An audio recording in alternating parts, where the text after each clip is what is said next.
堂堂大佛山點解冇武館學呢？大家好，有好多人話嚟佛山旅遊或者生活一段時間啦，點解都揾唔到佛山嘅武館嘅呢？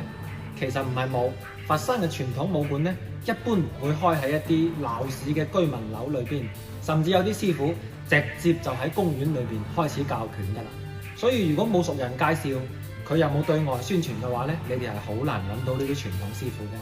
第二個原因呢，我覺得就係傳統武術嘅教學方面呢，傳武師傅以往係說一不二嘅。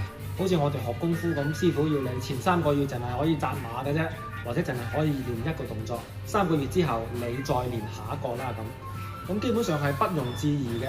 喺現代社會，邊個可以接受呢種教學方式呢？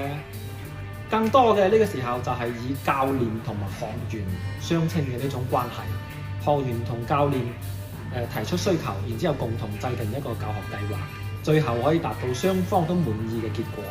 第3點就係我哋嘅生活環境同埋接受嘅資訊，令我哋覺得自己太安全、太和平啦，唔需要武裝自己。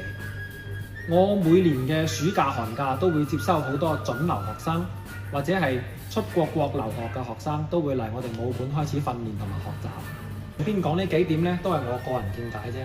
我認為而家現代社會一切都喺度變化，工業都已經4.0啦，ChatGPT 人工智能都已經第幾代啦。